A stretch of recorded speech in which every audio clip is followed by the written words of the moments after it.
in store today, amen. Genesis 8:17 reads this. It says, so Noah came out. So Noah came out. If you're not too mean or stuck up, I need you to nudge your neighbor to your left and your right and tell them this. Say, you're coming out. Come on, say it like you mean it. Say, you're coming out. Genesis 8:17, it reads again in the New International Version. So Noah came out. Today I share a personal journey marked by anguish, hope, and the joy of emergence. As my wife Kayla underwent surgery to repair a ruptured Achilles tendon this Tuesday, I felt the weight of helplessness watching her being wheeled away from me. What I saw was a motivated, pure-hearted, beautiful queen who felt like all of her efforts were being washed down the drain. I couldn't imagine what was going and racing through her head in these last few moments. What if it doesn't go well? How long will this journey take? And probably the most quintessential question, am I prepared for this? Yet the moment I received that text signaling her journey to the recovery area, a profound joy engulfed me, and in my heart, I heard these words, James, I'm coming out. Although she was in a daze, I saw a sense of peace overtake her, knowing that she came out better than how she went in. And today, I'd like for us to explore this narrative, drawing parallels to Noah emerging from the ark as we delve into the transformative power of emergence and the promise of new beginnings. Genesis 6 and 7 reads this. It says, and the Lord said, I will wipe this human race I have created from the face of the earth. Yes, and I will destroy every living thing, all the people, the large animals, the small animals that scurry along the ground, and even the birds of the sky. I'm sorry I ever made them. Now, before you start trying to judge God, our Father, or somebody that you call Daddy God, we need to understand that God was not corrupt in his thinking towards us. He just knew that we were better than our current behavior. We have individuals in this room today that are parents, and you see how your children respond to certain stuff, and before you punish them, your first response to them is, you know better than that. Why are you acting like this? I did not raise you this way. And I want to encourage and challenge someone today that in order for you to get better, you have to be broken. Yeah, you have to be broken because God sees the best in you when you can't even see it in yourself, and he has to put his hands on you. Yeah, is there anybody that can identify in this church today that he broke me, but God, I thank you because you never kept your hands off of me. You kept me through things seen and unseen. And God, I thank you for keeping your hands on me. You broke me, but you protected me. You protected me. You saw me. You watched me. And you guided me. You lead me beside the peaceful shores. Thank you for never taking your hands off of me. And in the 8th verse, it says, but Noah found favor with the Lord. And I want to ask you this important question today. Does your name come up on heaven's Rolodex when God is in need of a vessel on earth? Does your name come up on heaven's Rolodex when God needs a vessel on earth? In other words, can he count on you to fulfill earthly assignment? Are you available? Are you ready? Are you ready to respond not in your way, but in his will? Yeah. Favor didn't find Noah. It tells us that Noah found favor. He found favor with the Lord. James, why did you tell me that? Because it has shown me that Noah said, I've prepared for this moment my entire life. Yeah, I was with God. I wanted to spend time with God. I wanted to draw close to him. I'm finding the favor of God.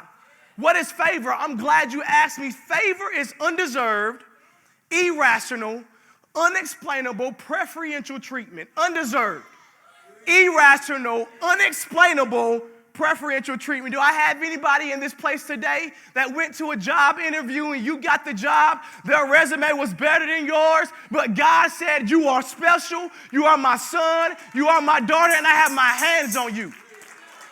That's the favor of God. The favor of God makes you the exception. Yeah, does anybody want to be the exception in this church today? Favor, hear me clearly, favor isn't an indication that your life will be perfect, painless, or easy. It's just an indication that you're going to survive. Yeah, you're going to survive some things. You're going to survive some things because he has his hands on you. On you. Can anybody testify and identify that I don't know how, I don't know when, but he got me out of that miry clay. He got me out of that pit.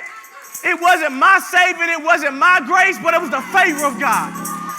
It was the favor of God that kept me in my mind. It was the favor of God that kept me from cussing out my boss. It was the favor of God. It was the favor of God. Favor, oh yeah, you got that favor. You got that favor. The favor of God. Somebody say, I'm a survivor. Destiny Child should have put you on that album. You a survivor. You ain't going to give up. Come on, somebody help me. Come on, somebody help me. I'm a survivor.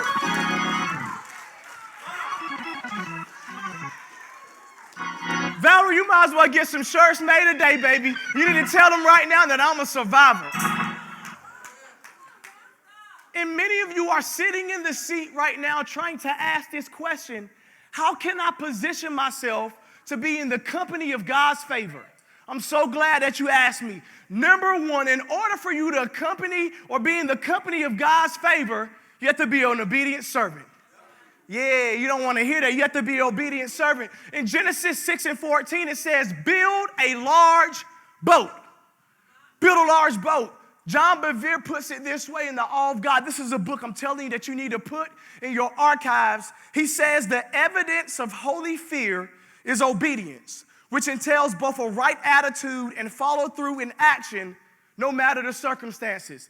I got to give credit to my pastor when he says put the cookies on the bottom shelf so everybody can eat. Fear of the Lord isn't that you're afraid of God, but it's you being too afraid to be away from him. Lord, whenever I'm in your presence, it makes me feel better. God, when I'm in your presence, it makes me feel good, and I don't want to be away from you. And people are trying to figure out why you're committing yourself to Kid City. You got kids of your own. They drive you crazy in the membrane, but you still sacrifice your time to serve in our ministry. Thank you. You're probably wondering, look, I have worked day in and day not die out, and I come out here as a gentleman. I'm setting up, I'm tearing down, I'm tired, but it allows me to be in the presence of God. Yeah, it's not about the emphasis. It's not about the structure. It's not about the building, but God, I desire to be where you are. The presence of God. The presence of God matters. And God is so much like a gentleman that he doesn't force his way on you.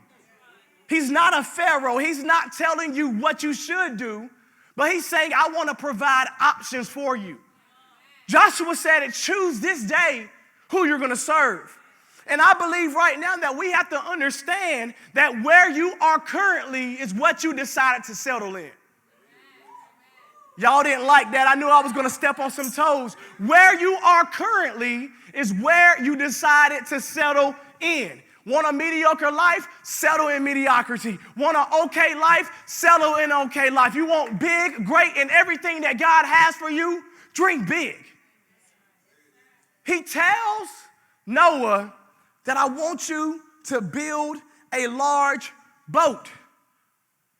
And in the 17th verse it says, look, I'm about to cover the earth with a flood that will destroy every living thing that breathes. Everything on earth will die. Now, I have problems with this passage because I see God telling Noah, which is occupation before him even being a craftsman or a boat builder, he was a farmer.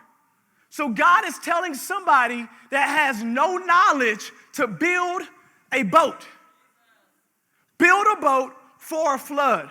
What does that mean? He's telling Noah that I want you to build something that we have never seen to experience a traumatic event that nobody else has incurred. Oh, you're quiet because God has done the same thing for you. The vision and the dream that you have in your life, you've never seen it. You've never heard it. You can't find it on TikTok, but God told you to do it. And Noah is in a position right now where he's confused. His mind is boggling, saying, God, why me? But I want to ask, why not you? Why not you? It doesn't matter where you've come from. It doesn't matter who raised you. It doesn't make you if God has his hands on you. And many of you are right now not knowing that you're sitting in the seat of anointing. Yeah, and I want to speak a blessing over your life right now that you are anointed for this. You are anointed for that season. You are anointed for that next. Eyes have not seen, ears have not heard the things that entered into the hearts of you because God has things for you. The anointing of the first. Noah was the first one that identified what the anointing of the first was. He had no present examples of what a boat looked like. He didn't even know what a flood was, but he just heard the voice of God. And for that single parent that's in the room today who had to do it all on your own with no blueprint, I commend you. For that employer or that employee that says, I want to launch my own business, but I can't YouTube it, I can't find it, I commend you. For that student who said that I want to be the exception in the classroom, I commend you. For that person that never saw a marriage that was healthy in your family, but you survived, I commend you. You need to bump your neighbor to your left and your right and say, I commend you. Say it like you mean it. Say, I commend you. Because we need to learn how to do it without an example. Yeah, we're looking, we're trying to find, we're trying to search high, we're trying to search low. Do it without an example. Just this week alone, I was putting some things together, and as I was constructing it, I had two of the same items. I started working on one. I used the blueprint. I had it figured out. Somebody came into my office, and they distracted me. They distracted me in conversation. They left. I said, I think I remember how I did it. I did it, and I screwed it all the way up. Dings, bolts, I had strip screws. Everything is a disaster now. And I had an option. I had an option to cover up what I did, or I had an option to go to my favorite website, Amazon.com, and admit my faults. Yeah, I was within my window of time of being able to return it. And my time frame allowed me to get a replacement. And I want to challenge someone who may have just heard me, and you said, James, maybe I didn't get it right the first time. Maybe I made a mistake. Maybe I had sex before marriage and I had a baby. Are you telling me that because I got it wrong the first time, God's hands isn't on me?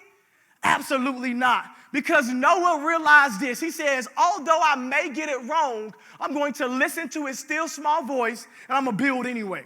So I want to encourage that person that has doubt, that has worry, that may have even given up to build anyway. Build anyway. Build that marriage back. Go ahead and build all that God has for you because, again, like I said, he has to break you to make you better. Has anybody ever sat in the seat of brokenness? It's a lonely place. And I said this in our stream. I said we are imperfect people serving a perfect God who is more than able to perfect our imperfections.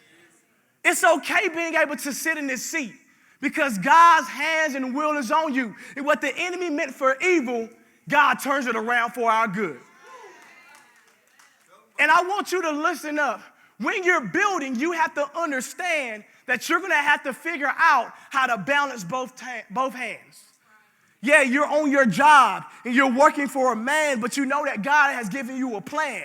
I want you to go ahead and balance the both. Whenever you are a mom, you're trying to be a mom and a CEO. I want you to balance it both. You're trying to be a faithful, a great husband, and you're struggling, and you're like, I don't know what I need to do. Balance both.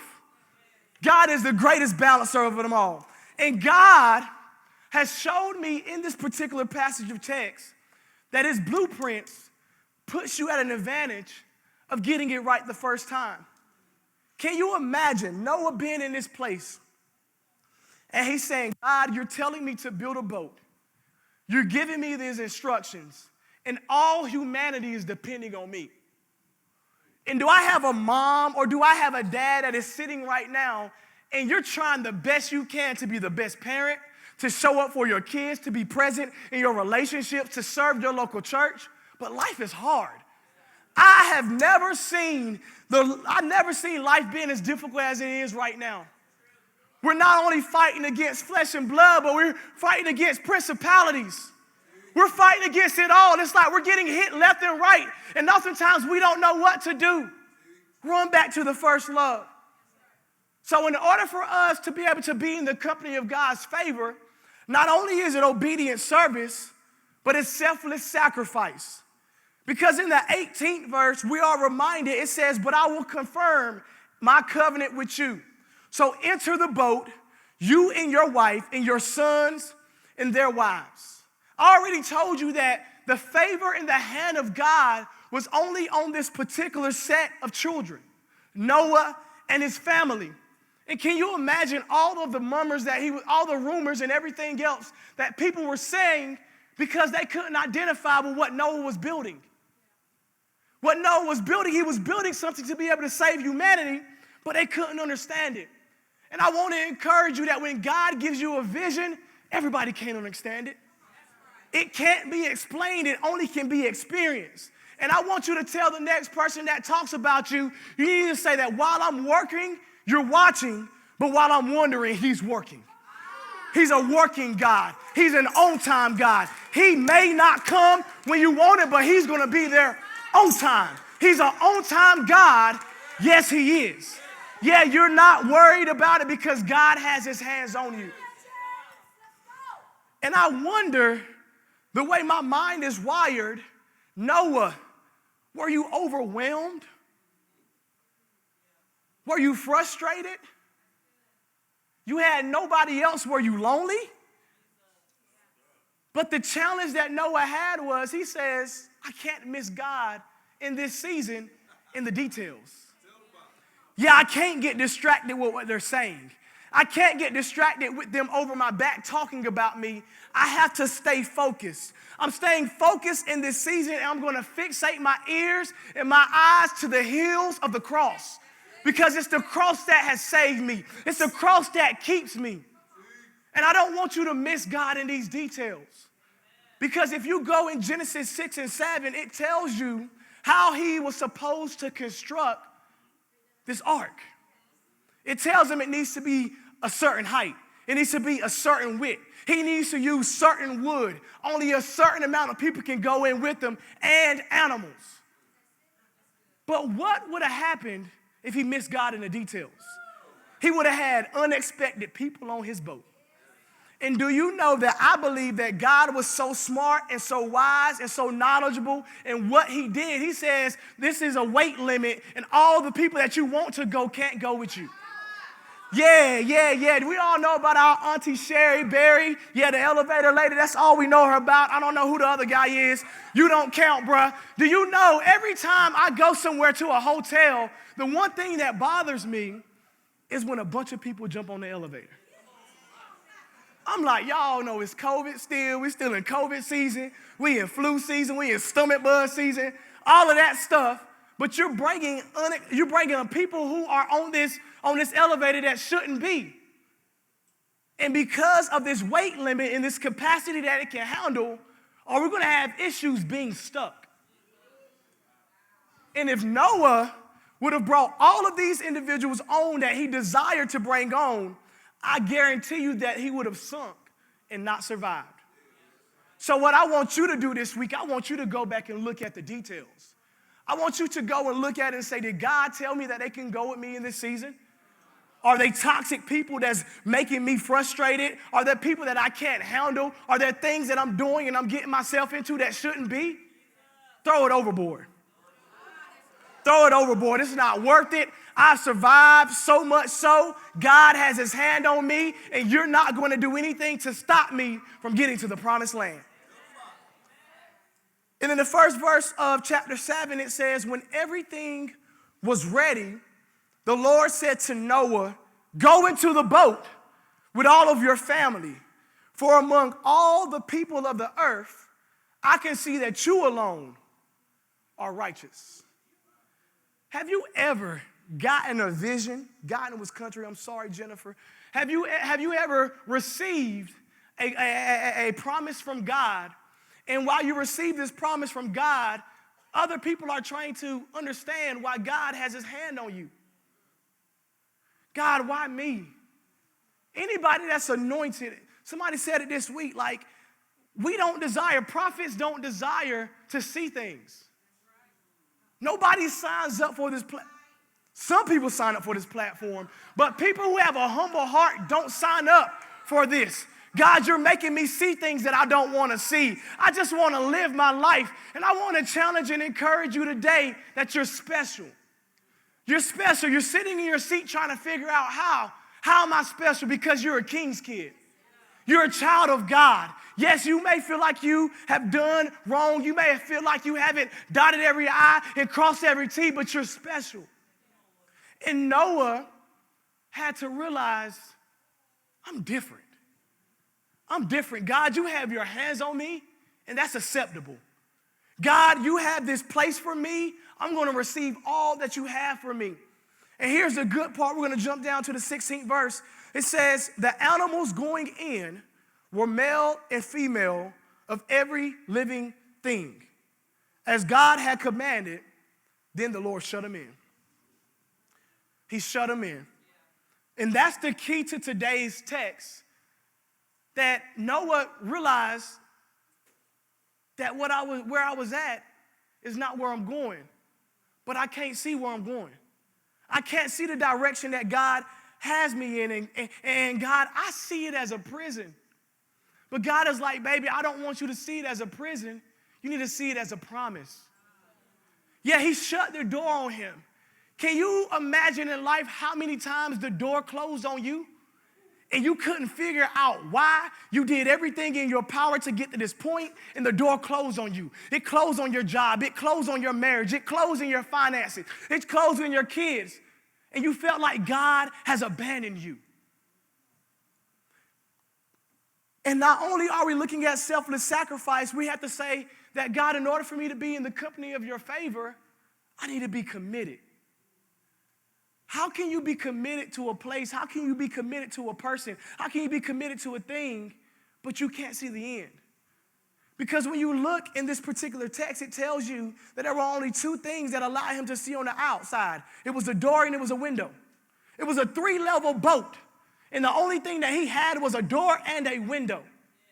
So he only could see in one direction. But everything around him was flooded waters. It was troubled waters. And I've been in situations in life that I couldn't see clearly. Everything around me was clouded, and it clouded my judgment. It clouded my thinking. It made me not trust God.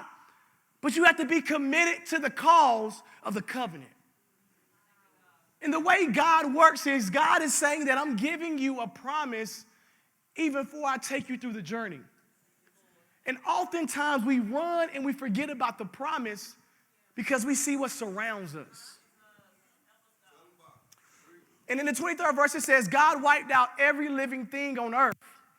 The people, the livestock, small animals that scurry along the ground, and the birds of the sky, all were destroyed. And the only people who survived were Noah and those with him in the boat. And I want to challenge you with this, that the will of God will never take you where the grace of God can't keep you. The will of God won't take you, will never take you where the grace of God can't keep you. You are kept because you are in the hands of the master. And in the 24th verse it says, and the flood waters covered the earth for 150 days. And I had issues with God because I'm like, God, why in the world would you put him in this situation, but you don't tell him how long he's going to be on the journey? Yeah, Noah, I'm going to flood the earth but don't worry about the timestamp. And if I was Noah, I wouldn't even be able to fathom why God has me in this position. But I understand that even when lifes, I understand that I'm encouraged by James 1:2-4. It says, "Dear brothers and sisters, when troubles of any kind come your way, consider an opportunity for great joy. For you know that when your faith is tested, your endurance has a chance to grow. So let it grow. For when your endurance is fully developed, you will be perfect and complete and needing nothing." This boat, to me, was similar to an incubator. Yeah, an incubator is a secluded space that provides you to have optimal growth, reproduction, and hatching.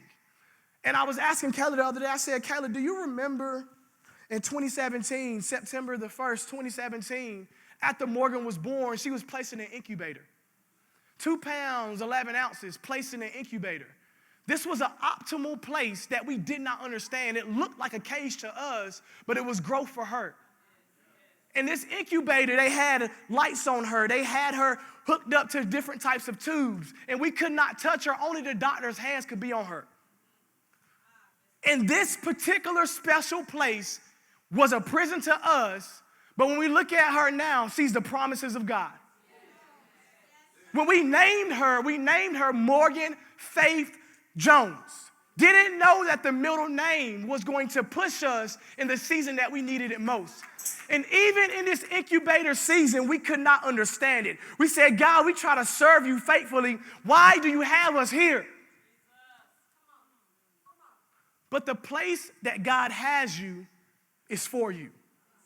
Don't worry about the season that you're in. Stop trying to figure it out while God is already working it out.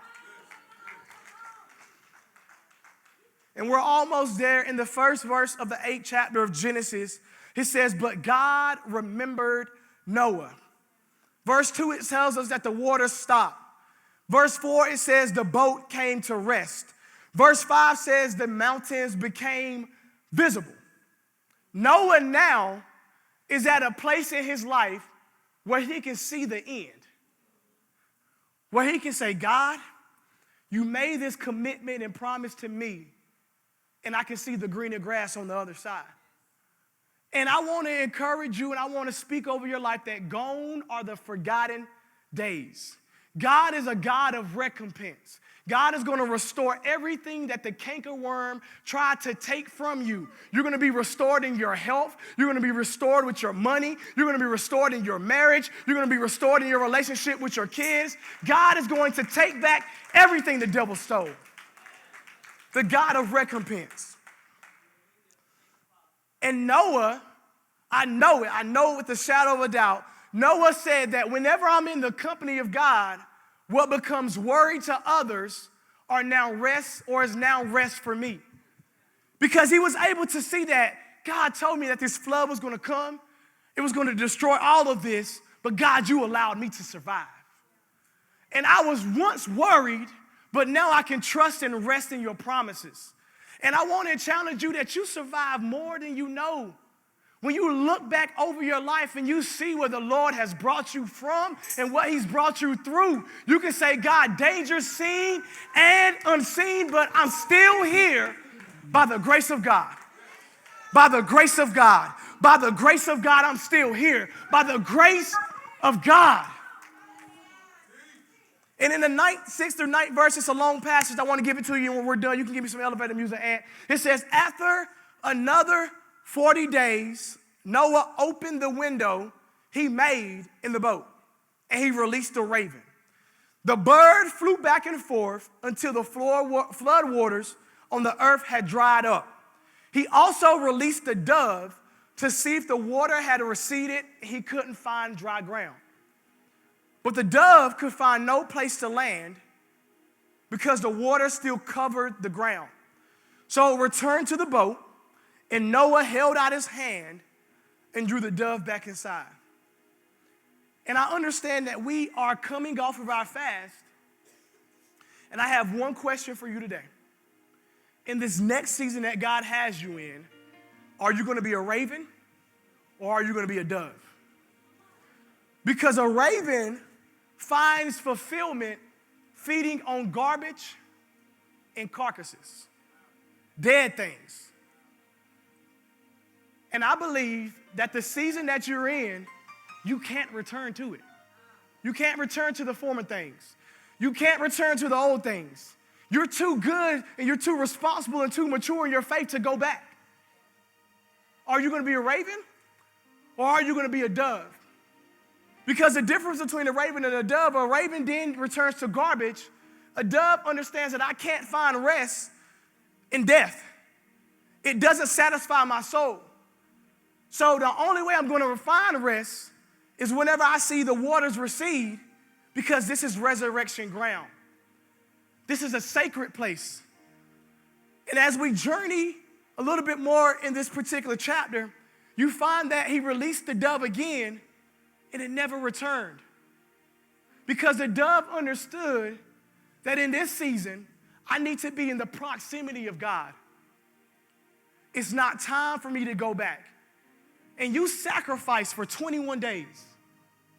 Why would you go back? Why would you go back to those things that had you distracted? I know for myself, these 21 days have been life-changing. I was able to get inspired by vision. I was able to speak over my life, to speak over my family, to speak over my health. And I saw the promises of God over my family. And what may have felt like a distraction in one season is now the promises of God. Don't go back. Why would you return? It's not worth it. Because Noah said that I had the humanity of the world depending on the promises of God that he gave to me. And even if it doesn't hurt your heart that the seat that you're sitting in, you're responsible for humanity, Noah had to bring in his wife and his children. He had to bring all of these people in. And you need to go back and look through your phone and say, man, how many people in my family are depending on my prayers? I come from an unchurched place. Nobody knows about God but me. When my children go to the school, I'm the only one covering them in prayer. We're in there in the classroom. My prayers are protecting that school to make those other people go in a different direction. When I'm on my job, I know what her husband's doing to her, and my presence alone changes and inspires her. Do we not understand that as a group and a body of believers, our responsibility is to be heaven on earth? There are some people that's never going to be able to experience heaven because of their ways. But when they look at you and look at your life and look how you treat your spouse, look how you treat your family, can they say that this is God's son and daughter? Our responsibility goes beyond the four walls. Our responsibility is to raise these children up to be fearful women and men of God. Our responsibility is to challenge our family to draw close to God. This is a clarion call. When we look at our lives and we look at this world, these are the last days. And when, at what point are we going to be passionate enough to say, God, anyway, anyhow, use me. Use me. And he tells them, he says, leave the boat, all of you, you and your wife and your sons and their wives. So Noah came out together with his sons and his wives and his sons' wives. And I want to declare over your life that in this next season, although you may feel like these 28 days have been hell, Pastor Greg, my former pastor, put it this way: hell, hot water, no water, low water, dirty water. It doesn't matter. I want to declare over your life that you're coming out. You're coming out of that dead situation. You're coming out of that distraction. You're coming out of that sadness. You're coming out of that loneliness. You're coming out of that heartbreak because his hands are on you. And you're like, James, how can you tell me that I'm coming out? I brought 5 individuals with me today to let you know that they came out. Joseph was sold in slavery. He was betrayed by his brothers, and he was in prison, but he rose to the top. Daniel was faced in the lion's den. Because of his faith, he came out unharmed. Job lost his wealth, his health, and his family, but God renewed his life. David fought against giants, political turmoil, and personal failures, but he emerged as the king. And Jesus faced opposition, rejection, temptations, betrayals, suffering, and crucifixion, but he hails King of Kings.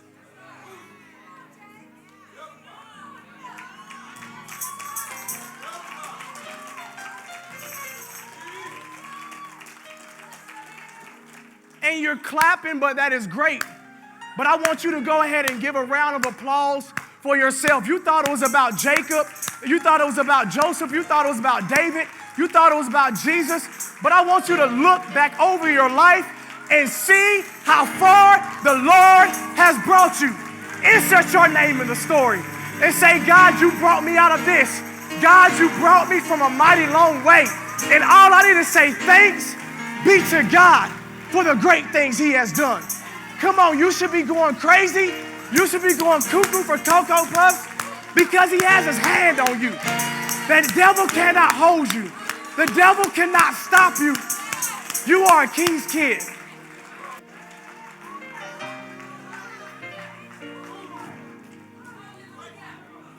Noah came out of this boat, but he didn't come out alone. He brought those that was significant to him. And you thought it was about you coming out, but it was really about you building an altar. Because the beautiful thing about Noah is Noah realized that when I come out of this, there is something that I have to offer back up to God. He says, this is holy ground. This is a special place. And he sacrificed. And many of you are like, Noah, you were in the boat for years. Why are you coming out building an altar? Because if I have any worshipper in the room today, you understand that it was the Lord that was on your side. And where would I be? So I should hear a mother crying right now, saying, God, you protected me. I should have a father right now saying, God, I made dumb mistakes, but my wife is still sticking with me until the wheels fall off. You should be looking back over your life saying, God, thank you for having your hands on me. And I want us to build an altar for the next 30 seconds. And we came out of this fast thanking God and praising God, but did you build an altar? Did you build an altar? Did you build an altar, God, saying, God, I praise you. God, I worship you. God, I thank you because you've been good to me and you brought me from a mighty long way.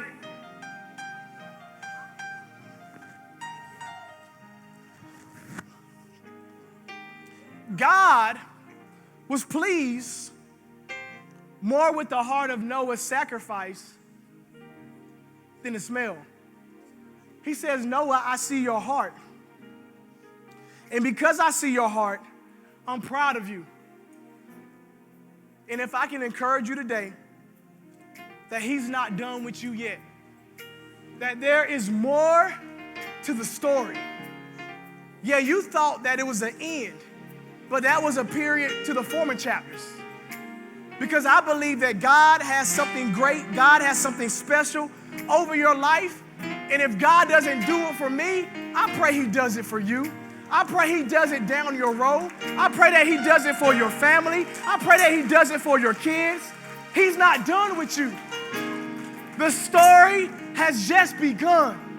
And God is going to put you and plant you on a billboard for the world to see. That if he did it for you, that if he did it for you, that if he did it for you, he can do it for me. Come on, I need you to stand to your feet really quick.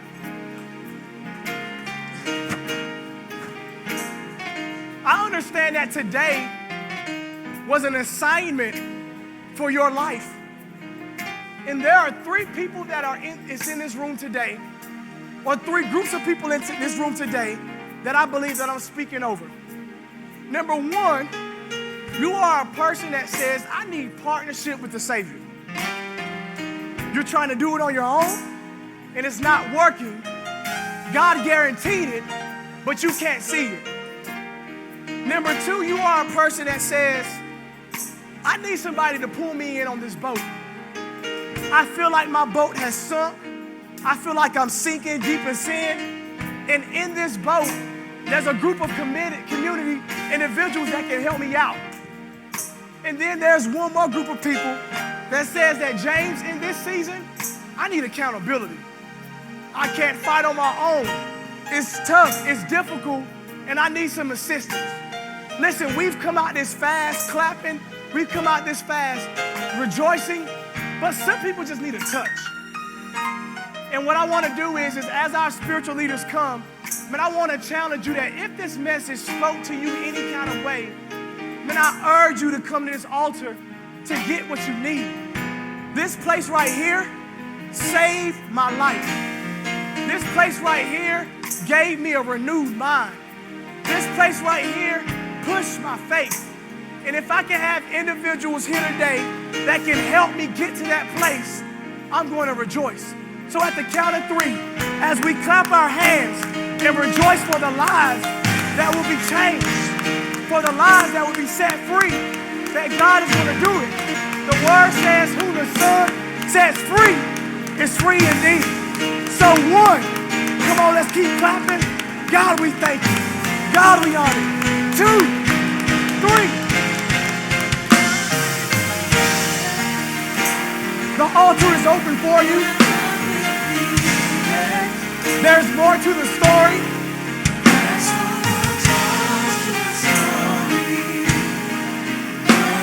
Come on, keep it clapping. Let's keep clapping. Don't return back to that dry place. Don't go back to that dead place. God has more in store for you.